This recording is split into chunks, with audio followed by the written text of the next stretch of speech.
नमस्कार, मैं हूं वीरेंद्र गहवई और आप देख रहे हैं का हाल है। आज हम चर्चा करेंगे त्रिस्तरीय पंचायत चुनाव पर। गांव में इस वक्त चुनाव का माहौल बना हुआ है और जो प्रत्याशी हैं वो अपने वोट के लिए जगह जगह निकले हुए हैं। ज़िला पंचायत के लिए, जनपद पंचायत के लिए और पंच सरपंच के लिए चुनाव हो रहा है। लोग अपने मुद्दों पर लेकर वोटरों के घर जा रहे हैं, उनसे वोट मांग रहे हैं। किन मुद्दों पर ये चुनाव हो रहा है, किस तरह से चुनाव पूरा माहौल बना हुआ है, लोग हैं उनसे चर्चा करते हैं। आप बताइए कि किस तरह से ये पूरा चुनाव हो रहा है, किन किन मुद्दों पर चुनाव लड़ रहे हैं और जनता का कैसा प्रतिसाद मिल रहा है जब जा रहे हैं लोगों के पास। जनता का भरपूर आशीर्वाद मिल रहा है। स्वच्छता पर विशेष ध्यान देने की बात रखे हैं। अपने जो बच्चे हैं स्कूली शिक्षा वाले जो जाति निवास के चक्कर में दर दर भटकते हैं, वो सारी व्यवस्था हम स्कूल में ही पटवारी, सरपंच, तहसीलदार को बुलाएंगे। कहीं किसी को नहीं भटकना पड़ेगा। जो आवास के लिए मारामारी है आज गांव-गांव में, वो आवास का समुचित व्यवस्था कराया जाएगा। जिसका पेंशन छूट गया है 60 वर्ष से ऊपर वाले का, उस पेंशन को बनवाएंगे। गांव में जैसा आप कह रहे हैं कि स्वच्छता नहीं है, स्कूल में जो जाति निवास प्रमाण पत्र नहीं बनता है, शासन तो कहती है कि सारी व्यवस्थाएं हम गांव में करके देते हैं, स्कूल में ही प्रमाण पत्र बन जाएगा। क्या ऐसी व्यवस्था प्रशासन नहीं कर पाती है? प्रशासन व्यवस्था कर रहा है, लेकिन तो जो बच्चे हैं पटवारी और सरपंच का चक्कर काट रहे हैं ना, वो चक्कर नहीं काटना पड़ेगा। हम स्कूल में सीधे जाएंगे और वहीं साइन करेंगे। अच्छा, और क्या मुद्दा है इसके अलावा गांव में? जो पेयजल की व्यवस्था है वो क्या है, और साथ ही जो सिंचाई की व्यवस्था है, खासकर किसानों के लिए सिंचाई की व्यवस्था है, उसके लिए कोई प्रयास कुछ होता है, दिखता है प्रशासन की तरफ से? सिंचाई के लिए तो आजकल अब वो नलकूप की व्यवस्था हो चुकी है। रही बात हमारी दुल्हरा की, तो दुल्हरा का जो अपने को चापी जलाशय से जो पानी लाने का है वो अभी तक अपूर्ण पड़ा हुआ है। उसके लिए विशेष ध्यान देंगे ताकि चापी से जब पानी आ जाए तो दुल्हरा से पासी हो सकता है रानी गांव में। और रही बात पेयजल की, तो पेयजल की तो व्यवस्था है अपने यहाँ। छुटपुट जो व्यवस्था नहीं है, हल्का फुल्का, बाकी पेयजल की व्यवस्था है, उसको पूरा करेंगे। जो बरसात के दिनों में पानी जल भराव की एक बड़ी समस्या होती है कई इलाकों में, क्या यहाँ पे होता है क्या? और जैसे डायरिया जैसी बीमारियाँ? नहीं, अपने यहाँ जल भराव की ऐसी कोई समस्या पैदा नहीं होती। अच्छा, आप लोग जो चुनाव लड़ रहे हैं, ये किस तरह का चुनाव होने वाला है और किन किन मुद्दों पर जनता से वोट मांग रहे हैं आप लोग? जनता से हम इस मुद्दों पर वोट मांग रहे हैं। गांव की समस्या तो प्रायः है, सड़क का दूर हो गया है, लेकिन गांव के बाहर का करीबन 6 मार्ग है हमारे गांव में। जो रानी गांव से पेंडरवा के लिए निकलता है, रानी गांव से रामपुर के लिए निकलता है, रानी गांव से मंडी होते हुए दारू भट्टी रोड जाती है, और एक रोड जो है अपना हरिजन मोहल्ला से खंडोबा के लिए जाता है। ये रोड सब जर्जर है। इसके लिए हम विशेष ध्यान देंगे रोड के लिए। और यहाँ पानी का समस्या जो है गोड़पारा में अधिक है। वहाँ पता किए हैं मझुआपारा कलमीटार में, वहाँ भी पानी की समस्या बहुत ज़्यादा है। यहाँ उप स्वास्थ्य केंद्र नहीं है, जहाँ डॉक्टर बैठना चाहिए, उप स्वास्थ्य केंद्र है वो जर्जर हो चुका है। इसके लिए हम विशेष ध्यान देंगे। जब डॉक्टरों की खास करके बीमार जब लोग होते हैं तो शहर यहाँ से जाना पड़ता होगा। हाँ। ऐसी स्थिति में जब उप स्वास्थ्य केंद्र है तो डॉक्टर क्यों नहीं है? आप जब चर्चा करते तो प्रशासन क्या कहता है? यहाँ का उप स्वास्थ्य केंद्र जो है जर्जर हो चुका है, बिल्कुल टूटने लायक है, तो वहाँ डॉक्टर नहीं बैठ पा रहे हैं। और जो यहाँ उप स्वास्थ्य केंद्र बनने वाला था वो कलमीटार में बन गया है, जबकि वो छोटा गाँव है, आश्रित गाँव है। वहाँ जनपद बने हैं कलमीटार का, तो टोटल सुविधा वहाँ खींच कर ले गए हैं। इतना बड़ा रानी गांव में कुछ सुविधा नहीं है। जो हाट बाजार लगता था जिसमें डॉक्टर आते थे वो भी बंद हो चुका है। तो जितना अपना जो बुजुर्ग लोग हैं जो बीपी शुगर चेक करा लेते थे हफ्ता में, वो नहीं हो पा रहा है। सबको रतनपुर लेकर जाना पड़ रहा है। तो उसको क्यों बंद कर दिया गया? और जब बाजार में जो व्यवस्थाएं जो होती है उसको ठीक करने की कोई पहल दिखती है प्रशासन की तरफ से? अभी तो कुछ नहीं दिख रहा है। जो चल रहा था उसी को तो बंद करा दिए, तो कहाँ अब चल पाएगा? बाजार हाट वाला तो बंद कर दिए। जहाँ डॉक्टर बैठते थे वहाँ बुधवारी बाजार में, वो बंद कर दिया गया है अभी। बिल्कुल, जो स्वास्थ्य की सुविधाएं हैं गांव में वो काफ़ी कम है, और ऐसे में जब कोई यहाँ बीमार पड़ जाता है तो उसको शहर लेके जाना पड़ता है। महिलाएं खास करके इस चुनाव में भागीदारी निभा रही हैं, और आप एक पूरा ज़िला पंचायत क्षेत्र में घूम रही होंगी। महिला होने के नाते किस तरह की चुनौती आती है जब चुनाव में कोई महिला प्रत्याशी जाता है? तो जैसे अभी मैं घूम रही हूँ अपने क्षेत्र में, तो आ रहा है यहाँ पे आवास की समस्या आ रही है, और कोई बुजुर्ग महिला है उन लोग को पेंशन नहीं मिल पा रहा है। आवास की समस्या बता रही है, पानी की समस्या बता रही है, बस यही समस्या बता रहे हैं अभी तो। आप किन मुद्दों पर चुनाव लड़ रही हैं, किन क्या क्या आपके प्राथमिकताएं हैं जिनको आप ध्यान देंगे यदि आप इस क्षेत्र से जनप्रतिनिधि बनते हैं? जी, मैं स्वास्थ्य के क्षेत्र पे ज़्यादा गौर करूँगी, और अपना जो रोड है उस पे, और शिक्षा के लिए, आवास के लिए, पेंशन के लिए, यही तो चाहिए जनता को। तो अभी जनता को ये सब नहीं मिल रहा है क्या? मिल रहा है अभी भी, लेकिन छूट जा रहे हैं ना। अभी जैसे आवास आया है तो कई लोगों का आवास नहीं आया है। कई लोग गांव में समस्या है कि जिसका पक्का मकान है उसको तोड़ के वो लोग फिर आवास बना रहे हैं, और जिसका मिट्टी का है मकान, कच्चा मकान है, उसको अभी तक मकान नहीं मिल रहा है। ऐसे समस्याएं हैं। तो ये क्या भेदभाव करते हैं क्या? जो अधिकारी है वो नहीं। ये आवास पास नहीं करते? वो ऊपर से ही आता है आवास। जी, अभी मैं ये जानना चाह रहा था कि यदि एक महिला घर से निकलती है, घर की जिम्मेदारी संभालती है, तब तक तो ठीक है। घर से बाहर जब निकलती है तो किस तरह की समस्या आती है जब वो जनप्रतिनिधि के लिए चुनाव लड़ती है? समस्या तो महिलाओं को हमेशा रहता ही है, चाहे वो कलेक्टर का ही नहीं बन जाए, है ना। तो वैसे अभी तो मेरे को समस्या नहीं है। मैं जैसे अभी अपने गांव में सरपंच हूँ। अच्छा। उसके बाद अभी मैं जिला में आई हूँ, और देखते हैं जनता का क्या है, इन लोग का प्यार मिल रहा है मेरे को। बिल्कुल, जो जनता यहाँ तक पहुँच रही है, और महिलाएं खासकर जब निकलती है घर से बाहर, तो स्वाभाविक सी बात है कि उनको थोड़ी सी परेशानियों का सामना करना पड़ता है। हालांकि जो उनके लोग हैं वो साथ में होते हैं। गांव में किस तरह की समस्या है जब आप चुनाव हो रहा है अभी, और किन समस्याओं पे ये पूरा वोट पड़ना है इस बार? बस रोड नाली, हमारे चारों तरफ का रोड नहीं है, मतलब WBM है, अभी तक रोड नहीं है, नाली नहीं है, अब ये समस्या है। तो ये जो आपके विधायक है, आपके सरपंच हैं, या जो स्थानीय जनप्रतिनिधि हैं, सड़कों को दुरुस्त नहीं कराते क्या? इतने दिन हो गए नहीं कराए हैं, बोल के बस आश्वासन दे के जाते हैं, बाकी काम अभी तक नहीं हुआ है। 20 नंबर वार्ड। देखिए, ये जो चुनाव है ये बहुत ही निजी चुनाव होता है, और सब एक दूसरे को जानते हैं। ऐसे में जो छोटी छोटी समस्या होती है, जो मूलभूत समस्या होती है, उसी को लेकर के ये चुनाव होता है। मूलभूत समस्या क्या है आपके गांव में, और इस समस्या अब तक दूर क्यों नहीं हो रही है जिसको लेकर के आप चुनाव लड़ रहे हैं? अब होगा धीरे धीरे समस्या दूर भाई। अब थोड़ा छोटा मोटा समस्या सब तरफ लगे हुए है भाई। समस्या का है गांव में, का समस्या जिला दूर करे बर आप पानी है, रोड नाली पानी के व्यवस्था। एक तो रोड बाईपास मन जने है, तीन आधा अधूरा जर्जर पड़े हुए है भाई। सब तरफ के रोड पड़े हुए है भाई। ओखर समस्या बहुत बड़े। डॉक्टर के समस्या बहुत ज़्यादा यहाँ है भाई। डॉक्टर का है जन वही अब राघवेंद्र भाई बोली से दे यहाँ जन उप स्वास्थ्य केंद्र बने रही गए, जर्जर हो गए, पूरा टूट फूट गई। ओखर बाद भी अब यहाँ नर्स जन रही स्टाफ ओहू कलमीटार जाके बैठ गए, वो भी हवा। यहाँ तो बिल्कुल इतना बड़े गांव में ओकर बावजूद भी कोई सुविधा वही चीज़ के नहीं मिल पा रहे हैं। जी, गांव में स्वास्थ्य की सुविधा नहीं है। स्वास्थ्य की सुविधा के लिए आप लोग प्रयास क्यों नहीं करते? आप लोग जब जनप्रतिनिधि कोई बनता है यहाँ से, या कोई वोट मांगने आता है, तो इस बारे में क्यों नहीं कहते कि यहाँ जो हॉस्पिटल बना है उसको देख लीजिए, जल की व्यवस्था ठीक करा दीजिए?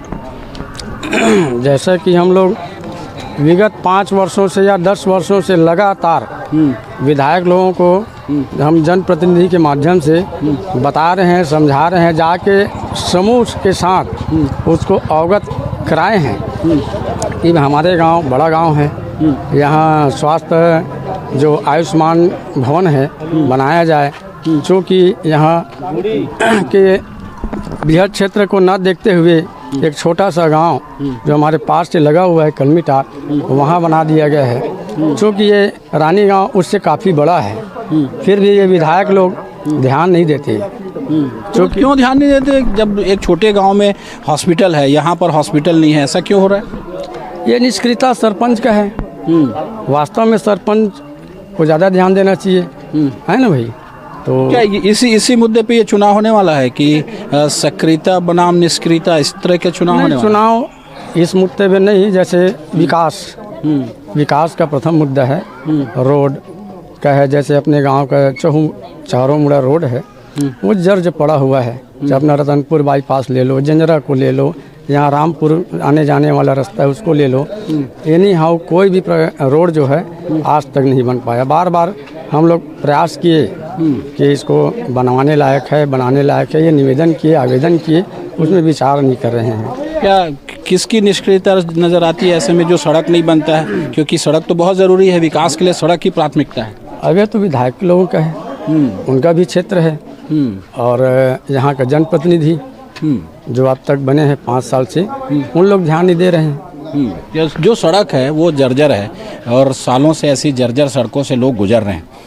क्यों यहाँ के जनप्रतिनिधि ध्यान नहीं देते? जो यहाँ के नेता बनते हैं वो उसके बाद भूल जाते हैं। उसी वादे पर ही जनप्रतिनिधि चुना जाता है कि जो मूलभूत समस्या है उसको दूर करेंगे, बावजूद इसके क्यों नहीं हो रहा? रामपुर में अभी विधानसभा चुनाव में रोड नहीं तो वोट नहीं करके पूरा हड़ताल कर दिए थे, वोट नहीं डालेंगे करके।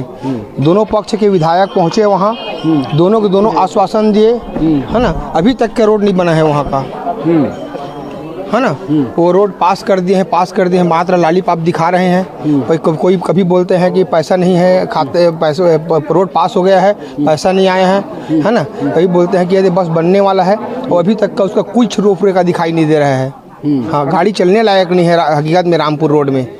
हाँ बिल्कुल। कुछ और ग्रामीण है, उनसे बात करते हैं कि किस तरह का मुद्दा होगा यहाँ पर। यहाँ जो चुनाव हो रहा है इस बार त्रिस्तरीय पंचायत चुनाव, किन मुद्दों पर होने वाला है? और जब जनप्रतिनिधि आपके पास मिलने आते हैं तो किन मुद्दों को बताते हैं? और क्या जब जनप्रतिनिधि चुन लिए जाते हैं तो वो भूल जाते हैं क्या वादे जो रहते हैं? नहीं, ऐसा तो नहीं है। और बहुत कुछ विकास के लिए कदम भी उठा रहे हैं अब, और कहीं कहीं और जो काम रुका हुआ है वो होगा। और कहीं कहीं अब जो नया जो जनप्रतिनिधि बन कर आ रहे हैं वो लोग निरंतर प्रयास में है कि काम होगा करके। क्या समस्या है गांव में जिसको लेकर के ये चुनाव हो रहा है? और क्या जनप्रतिनिधि चुन लिए जाते हैं उसके बाद उन समस्याओं को ध्यान दिया जाता है क्या? किस मुद्दे पे इस बार चुनाव? देखिए, सबसे पहली बात तो यह है कि मैं खुद प्रत्याशी हूं, दिव्या रूपेश कोरी जो हैं, और रानीगांव ग्राम पंचायत क्षेत्र क्रमांक 16 से मैं पंचायत का चुनाव लड़ रहा हूं इस बार। और मेरा उम्र भी इतना छोटा है कि अभी 29 साल का हूँ। बाकी मेरे जो पिताजी बताए भागवत कोरी, भैया राघवेंद्र भैया बताएं कि समस्या रहता है कुछ चीज़ों का, जैसे कि आवास की समस्या है, नाली सफाई की समस्या है, युवाओं को आगे बढ़ने की जो प्रदान पहले दिया नहीं गया था। पर ऐसा है कि आज सोशल मीडिया के ज़माने में युवा अभी आगे आए हैं। लगभग मैं तो इतना छोटा हूँ कि 2015 से लेकर अभी सोशल मीडिया इतना तेज हो गया है कि युवाओं को युवा किस मुद्दे पे वोट करता है? जब एक युवा मतदाता जाता है मतदान केंद्र तक, किस मुद्दे को ध्यान में रख के वोट करता है वो? उनका क्वेश्चन 2 ही रहता है कि एक तो पहली चीज़ तो बेरोज़गारी का है, पर ग्राम पंचायत स्तर में रोज़गार कुछ चीज़ों के लिए मिलता है, पर शासन से जो आता है कि हर चीज़ों को उनको प्रॉफिट होना चाहिए, हर चीज़ों को उनको लाभ मिलना चाहिए, यही उनके मुद्दा रहती है। अभी क्या गांव में जो मूलभूत समस्या होती है जी, एक तो सड़क की होती है, नाली की होती है और साफ़ सफाई की होती है, शुद्ध पेयजल की होती है, उसकी व्यवस्था है या कहीं पर ऐसे खामी है जिसको लेकर के आप चुनाव में जा रहे हैं? हाँ है, हमारे जो गोड़पाड़ा 20 नंबर वार्ड है, 19 नंबर 18 नंबर 20 नंबर, वो सभी वार्डवासी वहाँ के हैं जो पानी की दिक्कत होती है और अभी भी शायद पानी की दिक्कत है, और उस समस्या को दूर करेंगे। हम निरंतर प्रयास करेंगे कि चुनाव 23 तारीख को है और निर्णय आने के बाद 15 रोज के बाद उनका।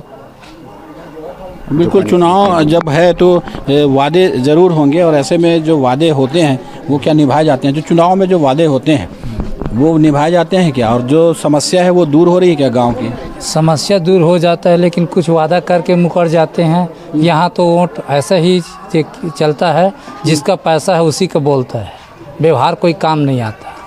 सबसे बड़ी बात यह है, पैसा तो ले लेते हैं मतदाता लोग, पैसा लेने के बाद वो तो क्या ये तो गलत बात है कि मतदाता पैसे लेकर वोट करता है, ये तो गलत बात है। ये नियत साफ रखनी चाहिए और बिना पैसे के, बिना किसी लोभ के मतदान करना चाहिए। हम सबसे अपील भी करना चाहेंगे कि व्यक्ति जो है सही नेता को चुनिए ताकि आपके गांव का विकास हो सके। बताइए समस्या क्या है, उसको बताइए। समस्या तो बहुत बड़ी है, जैसे कि भदैया डी से अपना रानीगांव आने का है, जो पहुँच मार्ग बच्चे लोग पढ़ने आते हैं वो तो कीचड़ से भरा रहता है। कई बार उनको कह दिए हैं भरदयाडी वाले लोग को, अपना तो रोड आधा तक है रानी गाँव वाला अपना बना दिए हैं, अब वो नहीं बना रहा है उधर। अब अपना जो सरपंच प्रत्याशी खड़ा है वो कई बार मतलब सहयोग किया है, पद में रहते हुए भी कि न रहते हुए अपना सभी कार्य करते हैं। जहाँ भी उसको बुलाया जाए ग्राम पंचायत में वो आते हैं, और नाली है जो अपना है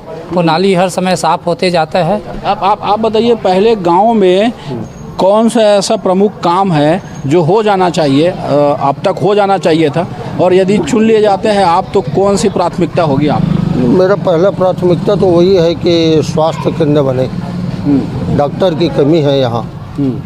जब कोई बुजुर्ग महिलाएं बच्चे पीड़ित होते हैं तो हमको दूर जाना पड़ता है, या रतनपुर या बिलासपुर।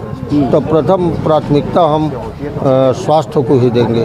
बिल्कुल, जो स्वास्थ्य है और सड़क बिजली पानी है, इस समस्या से गांव में लोग परेशान हैं और स्वास्थ्य की समस्या बड़ी समस्या है। ऐसे में इसी समस्या को लेकर के सबसे पहला प्रयास होगा, ऐसा कह रहे हैं। कुछ और लोगों के पास चलते हैं और जानेंगे कि उधर के लोग क्या कहते हैं। गांव में चुनावी माहौल है और ऐसे में पूजा पाठ के साथ चुनाव प्रचार की शुरुआत कर रहे हैं। जो जनप्रतिनिधि बनना चाहते हैं, जो प्रत्याशी है, वो इसी तरह से मंदिरों में सिर नवाकर भगवान की पूजा अर्चना के साथ अपना चुनाव प्रचार शुरू कर रहे हैं। किन मुद्दों को लेकर के आप चुनाव प्रचार कर रहे हैं? और गांव में लगातार हम देख रहे हैं कि जो प्रत्याशी हैं वो प्रचार करने निकल रहे हैं, तो ऐसे में क्या मुद्दा है और किन मुद्दों पर चुनाव लड़ा जा रहा है? हमारे गांव में जो सफाई के नाम से समझ जो ढंग से नहीं हो पा रहा है, उसको अपना जैसे हो रहा है तो उसको तरीक़ा से समझ कर आएंगे, है ना। जो नाली नहीं है, ढंग से रोड नहीं आ रहा है, किसी का मैंने गरीब है ना, वो घर के लिए जो है आवास है उसको लेना है। यही सबसे बड़ी मुद्दा चल रही है। किसी का घर में केवल टूट फूट है। एक बड़ी समस्या होती है ग्रामीण इलाकों में। क्या आपके गांव में या जिस इलाके में आप चुनाव लड़ रहे हैं, स्वास्थ्य की जो सुविधाएं हैं वो समुचित हैं? अभी तो असुचित है, हमारे ढंग से नहीं हो पा रहा है। इसी के नाम से हम लोग लड़ रहे हैं कि हमारे गांव में अच्छी तरह से समझ कर स्वास्थ्य होना चाहिए। बीच बीच में वहाँ शिविर लगना चाहिए, टीकाकरण होना चाहिए। ये चीज़ तो अभी नहीं हो पा रहा है। होता है समय में, वो चीज़ तो नहीं हो पा रहा है।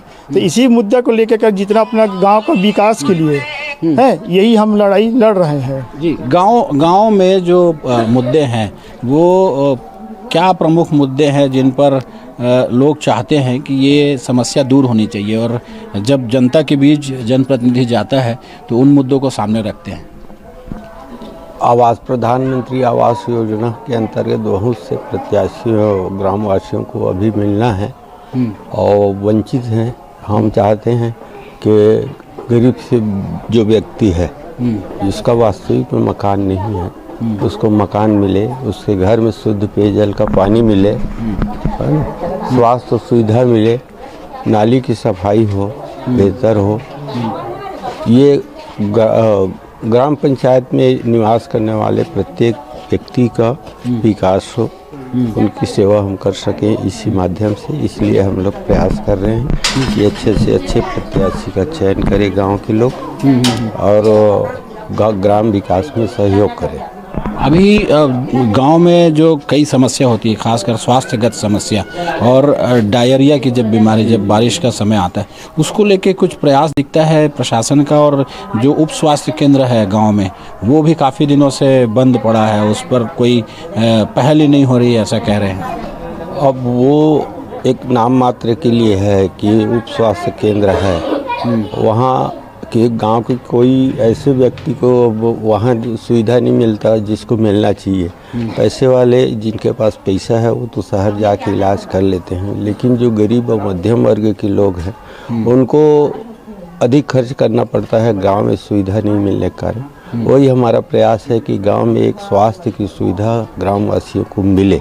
हम चुनाव जीत के आते हैं, हमारे प्रत्याशी जीत के आते हैं, तो हम निश्चित रूप से स्वास्थ्य के लिए प्रमुख रूप से काम करेंगे कि आम लोगों को जो स्वास्थ्य की सुविधा है, प्राथमिक सुविधा है, वो उपलब्ध हो सके। ये जो जनप्रतिनिधि अब तक हैं वो इस बारे में क्यों ध्यान नहीं देते कि सुविधाएं ठीक हो जाए? किए थे लेकिन नहीं के बराबर। ऐसा नहीं है कि नहीं किए थे, लेकिन नहीं कि बराबर उसमें एक गंभीर प्रयास होना चाहिए। और इसलिए कि हम हमारे जो भी विधायक हैं और मंत्री हैं और शासन भी है, तो हम चाहेंगे कि वो हमारे गांव में एक बेहतर सुविधा प्रदान हो। जो सड़कें हैं जो कनेक्ट करती हैं एक दूसरे गांव को, जो है बड़े शहरों को कनेक्ट करती है, वहाँ की सड़कें भी कई बता रहे थे कि कई इलाकों की सड़कें जो है जर्जर हैं, उस पर भी ध्यान देने की ज़रूरत है। क्या उस पर फोकस है गांव का, और क्या वोटर चाहते हैं कि वो ठीक हो जाए? हाँ, जैसे 2-3 प्रमुख मार्ग है, जैसे केसवा धरसा का मार्ग है जो रतनपुर जाने के लिए एक सुगम नज़दीकी रास्ता है। इधर कलमीटार और रामपुर जाने के लिए भी ऐसे रोड है जिसको बनाना, रोड तो बना हुआ है मिट्टी का, लेकिन उसमें एक कंक्रीट रोड होना या डामर रोड होना ये बहुत आवश्यक है। हम प्रयास करेंगे आने के बाद कि उस अच्छे से सड़क मिले जिससे आवागमन की सुविधा उपलब्ध हो। ये बिल्कुल जो सड़क, बिजली, पानी है उसकी समस्या को लेकर के तो प्रयास करना ही ज़रूरी है। साथ ही जो स्वास्थ्य की जो प्रमुख समस्या है